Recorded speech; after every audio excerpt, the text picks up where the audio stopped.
Hello students, class 11 में आज हम नया चैप्टर शुरू करने जा रहे हैं, मात्रक तथा मापन। इस पाठ में हम सबसे पहले देखेंगे भौतिक राशियाँ क्या होती हैं।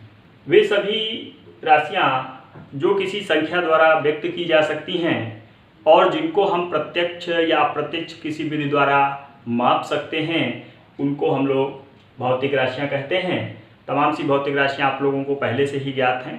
कुछ मैंने यहाँ पर लिख रखी हैं, जैसे द्रव्यमान, वैद्युत धारा, लंबाई, समय आदि। इसके पश्चात हम लोग देखेंगे मात्रक क्या चीज़ होती है। किसी भौतिक राशि के मापन के लिए हम उस भौतिक राशि की एक उपयुक्त मात्रा लेकर उसे एक नाम दे देते हैं जिसे मात्रक कहा जाता है। और तीसरी चीज़ है मापन। किसी भौतिक राशि को चुने हुए मानक मात्रक से तुलना करने को मापन कहते हैं। तो अब हम यहाँ पर इसको एक उदाहरण द्वारा देखेंगे। मान लीजिए आप एक कमरे में बैठे हुए हैं और आप चाहते हैं उस कमरे की लंबाई नापना। यहाँ पर लंबाई वह भौतिक राशि है जिसका मापन आप करना चाहते हैं। तो इसके लिए आप क्या करेंगे? सर्वप्रथम जिस भौतिक राशि को मापन करना है उसका एक मानक लेंगे। मानक आप अपने सुविधा के अनुसार परिभाषित कर सकते हैं और उसको एक नाम दे देंगे। यह आपका मात्रक हो गया। अब आप क्या करेंगे? इसकी सहायता से आप कमरे की लंबाई नापेंगे। मान लेते हैं यह है मीटर और आपने अपने कमरे की लंबाई नापी। आपने देखा ये जो मीटर है आपके कमरे में 5 बार आया। तो आपने कहा कि आपके कमरे की लंबाई 5 मीटर हो गई। अर्थात आपने क्या किया? दी गई भौतिक राशि जिसका मापन करना है उसके एक निश्चित परिमाण को आपने मानक मान लिया और उसको एक नाम दिया जिसको कि आपने मात्रक कहा। और उसके पश्चात उससे किसी लंबाई को जिसे आप नापना चाहते हैं उसकी तुलना कर दी और इस प्रक्रिया को आपने क्या कहा? मापन कहा। किसी भी भौतिक राशि के मापन के लिए हमें ज्ञात होना चाहिए पहली चीज मात्रक। मात्रक जिसमें वह भौतिक राशि व्यक्त की गई हो, और दूसरी चीज है उसका आंकिक मान यानी न्यूमेरिकल वैल्यू। आंकिक मान भौतिक राशि में यह प्रदर्शित करता है कि वह मात्रक का कितने गुना है। जैसे आपने कमरे की लंबाई नापी और देखा उसमें जो लंबाई का मात्रक मीटर है वो 5 बार आया है, अर्थात आपके जो मात्रक है उसका 5 गुना है। ठीक है, तो आंकिक मान क्या प्रदर्शित करता है कि भौतिक राशि में वह मात्रक का कितने गुना है। मान लेते हैं किसी भौतिक राशि x का आंकिक मान n है और उसका मात्रक u है।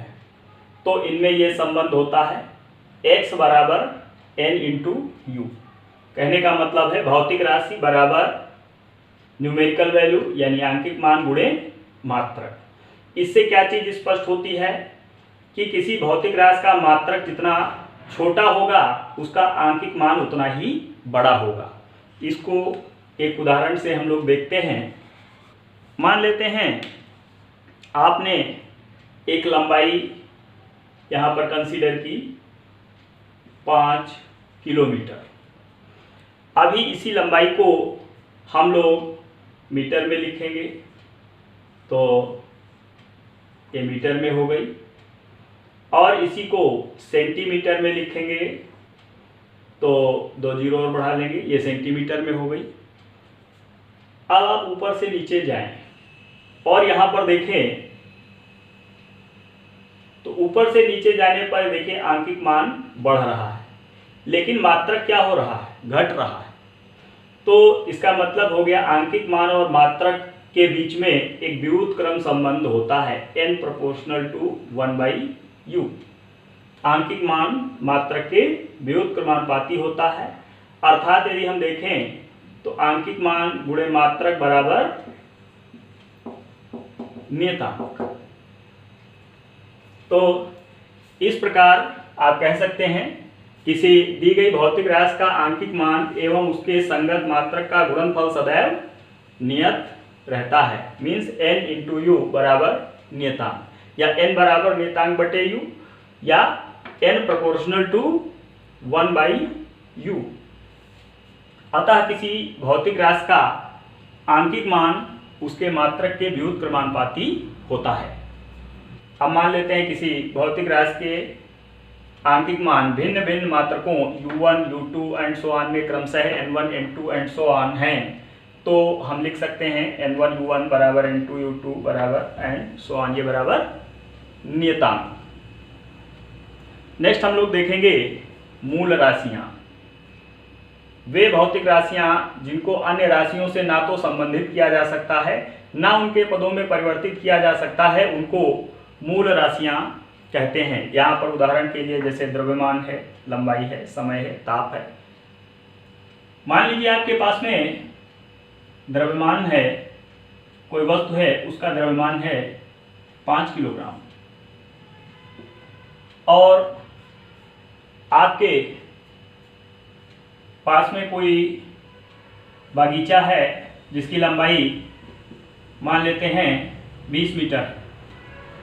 अब आप ये चाहें कि इस द्रव्यमान को लंबाई में बदल दें या इस लंबाई को द्रव्यमान में बदल दें, तो ये चीज़ संभव नहीं है।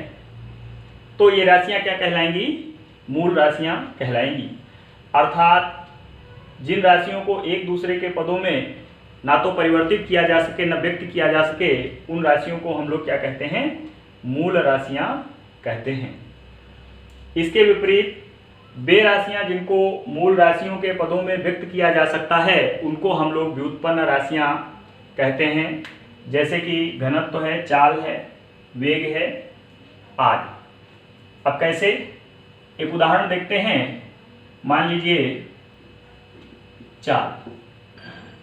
चाल आप लोग जानते हैं दूरी बटे समय होता है। दूरी मूल राशि है, समय भी मूल राशि है। अर्थात चाल क्या है? दो मूल राशियों से मिल करके बनी हुई एक राशि है, अर्थात यह एक व्युत्पन्न राशि है। मूल राशियों को व्यक्त करने वाले मात्रकों को मूल मात्रक कहते हैं। जैसे कि लंबाई का मात्रक मीटर होता है, लंबाई मूल राशि है तो उसका मात्रक मूल मात्रक कहलाएगा। ऐसे ही द्रव्यमान का मात्रक किलोग्राम होता है, द्रव्यमान भी मूल राशि है, अर्थात इसका भी मात्रक मूल मात्रक होगा। नेक्स्ट इज व्युत्पन्न मात्रक। वे मात्रक जो मूल मात्रकों की सहायता से बनाए जाते हैं व्युत्पन्न मात्रक कहलाते हैं। जैसे कि चाल का मात्रक मीटर प्रति सेकेंड। अब मीटर यहाँ पर मूल राशि लंबाई का मात्रक है और सेकेंड मूल राशि समय का मात्रक है, तो चाल का मात्रक व्युत्पन्न मात्रक कहलाएगा, क्योंकि ये मूल मात्रकों से मिल करके बना हुआ है। यहाँ पर मूल मात्रकों की और पूरक मात्रकों की ये तालिका दी गई है। इसमें 7 मूल राशियाँ और इनके मात्रक मूल मात्रक कहलाते हैं और 2 पूरक राशियाँ हैं और उनके मात्रक पूरक मात्रक कहलाते हैं। नेक्स्ट टॉपिक इज मात्रक की विधियाँ। मूल भौतिक राशियों के मापन की मुख्य रूप से 2 विधियाँ होती हैं, एक प्रत्यक्ष विधि, दूसरी अप्रत्यक्ष विधि। तो सबसे पहले जो मूल भौतिक राशि है लंबाई, उसके मापन की हम बात करते हैं। तो लंबाई का मापन पहले हम अत्यंत सूक्ष्म दूरियों का मापन देखेंगे और प्रत्यक्ष विधि से देखेंगे। तो जैसे अणु है, आप जानते हैं अणु का आकार यानी अणु का व्यास लगभग 10⁻⁸ मीटर से 10⁻10 मीटर की कोटि का होता है और अणु के आकार का आकलन हम इलेक्ट्रॉन सूक्ष्मदर्शी द्वारा सीधे प्रत्यक्ष विधि द्वारा कर सकते हैं। इसके पश्चात सूक्ष्म दूरियों का मापन अप्रत्यक्ष विधि से। तो इसमें हम लोग ओलिक अम्ल के अणुओं के आकार का आकलन करेंगे। देखिए, जो ओलिक अम्ल होता है ये एक तैलीय द्रव होता है। इसके अणुओं का आकार 10⁻⁻⁹ मीटर की कोटि का होता है और इसको यदि जल की सतह पर डाल दिया जाए तो उसकी सतह पर ये तैरता रहता है। तो हम लोग करेंगे यहाँ पर ये कि जल की सतह पर ओलिक अम्ल की एक आणविक पतली परत बना लेंगे और उससे इसके अणु के आकार की जानकारी प्राप्त की जाएगी। तो सर्वप्रथम हम लोग 1 सेंटीमीटर क्यूब ओलिक अम्ल लेंगे और उसको 20 सेंटीमीटर क्यूब एल्कोहल में घोल लेंगे। फिर उसके पश्चात इस घोल का 1 सेंटीमीटर क्यूब लेंगे और उसको फिर से 20 सेंटीमीटर क्यूब एल्कोहल में मिला लेंगे। तो जो अंतिम घोल मिलेगा उसमें ओलिक अम्ल की सांद्रता 1/20 × 20 अर्थात 1/400 होगी। अब हम क्या करेंगे, इस घोल के कैपिटल N बूंदें ले लेंगे और उनका आयतन निकाल लेंगे। तो मान लेंगे घोल की कैपिटल N बूंदों का आयतन Vn है, तो इस घोल की एक बूंद का आयतन V = Vn/N सेंटीमीटर क्यूब ये हो जाएगा। इसके पश्चात इस घोल की स्मॉल n बूंदें ले करके और उसको जल के पृष्ठ पर किसी बर्तन में डाला जाएगा और डालने पर यह द्रव उस जल के पृष्ठ के ऊपर एक आणविक पतली फिल्म बना लेगा। मान लेंगे इस फिल्म का क्षेत्रफल कैपिटल A है और इस क्षेत्रफल को हम बर्तन के आकार के आधार पर ज्ञात कर सकते हैं। यदि इस एक आणविक पतली ओलिक अम्ल की परत की मोटाई t है और जल के ऊपर फैले हुए द्रव का जो क्षेत्रफल कैपिटल A है, तो जल के पृष्ठ पर ओलिक अम्ल का आयतन A × T सेंटीमीटर क्यूब हो जाएगा। अभी हमने घोल की n बूंदों में ओलिक अम्ल का आयतन देखा जो कि A × T सेंटीमीटर क्यूब था। दूसरे प्रकार से घोल की n बूंदों में ओलिक अम्ल का आयतन निकालते हैं तो ये NV/400 सेंटीमीटर क्यूब आ जाएगा। तो दोनों आयतन बराबर होंगे, तो AT = N × V/400, यहाँ से T = N × V/400 × A centimetre ये प्राप्त हो जाएगा। T यहाँ पर ओलिक अम्ल के एक परमाणु परत की मोटाई है और यही अणु के आकार के बराबर होगी। इसके पश्चात हम लोग अवोगाड्रो की परिकल्पना के द्वारा परमाणुविक त्रिज्या का आकलन करेंगे। तो मान लेंगे किसी पदार्थ का मोलर द्रव्यमान कैपिटल M है, अर्थात m ग्राम पदार्थ में परमाणुओं की संख्या कितनी होगी, कैपिटल N हो जाएगी। तो 1 ग्राम पदार्थ में परमाणुओं की संख्या n/m होगी और यदि m ग्राम पदार्थ है तो उसमें परमाणुओं की संख्या m × n/M हो जाएगी। अब यदि मान लेते हैं परमाणु की त्रिज्या r है, तो इन परमाणुओं का आयतन, यानी ये जो परमाणु है इनका आयतन कितना होगा, तो इनकी ये जो संख्या निकाली है इसको एक परमाणु के आयतन से गुणा कर देंगे। तो इन परमाणुओं का आयतन V0 = mN/M × 4/3πr³, क्योंकि परमाणु की त्रिज्या यहाँ पर हमने r मानी है। अवोगाड्रो की परिकल्पना क्या कहती है कि परमाणुओं का जो वास्तविक आयतन होता है वो 2/3 गुणे परमाणुओं द्वारा पदार्थ की ठोस अवस्था में घेरे गए कुल आयतन के बराबर होता है। तो मान लेते हैं परमाणुओं का वास्तविक आयतन V0 है, तो ये V0 = 2/3 और परमाणुओं द्वारा पदार्थ की ठोस अवस्था में घेरा गया आयतन मान लेते हैं कैपिटल V है, तो V0 = 2/3V ये हो जाएगा। आयतन बराबर द्रव्यमान बटे घनत्व होता है, V = m/ρ, ये वैल्यू यहाँ पे रख देंगे और V0 का मान समीकरण 1 से वहाँ पे रखेंगे। तो ये mN/M 4/3πr³ बराबर 2/3 m/ρ हो जाएगा। इसको हल करेंगे, r³ = m/2π ρ × n आ जाएगा और दोनों ओर 1/3 से गुणा कर देंगे, तो r = m/2π ρn पावर 1/3 3 ये प्राप्त हो जाएगा। इस प्रकार हम अवोगाड्रो की परिकल्पना द्वारा पारमाणविक त्रिज्या का आकलन कर सकते हैं। इसके बाद में बड़ी या लंबी दूरियों का मापन, इसमें है प्रतिध्वनि या परावर्तन विधि।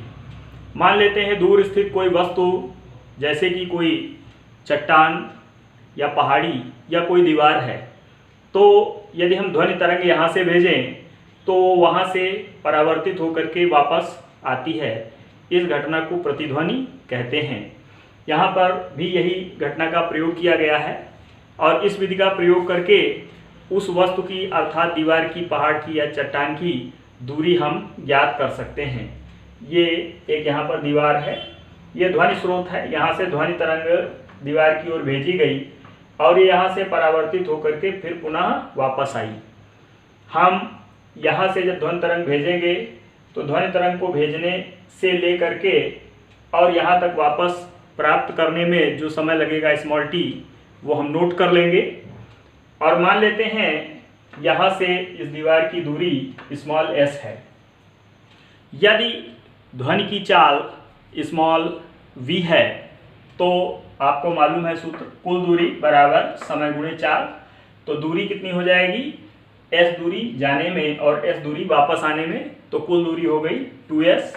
और समय कितना है, t समय लगा था और चाल कितनी है v, तो s = vt/2। इस सूत्र द्वारा हम इस ध्वनि स्रोत से इस दीवार के बीच की दूरी इस प्रतिध्वनि विधि के द्वारा निकाल सकते हैं।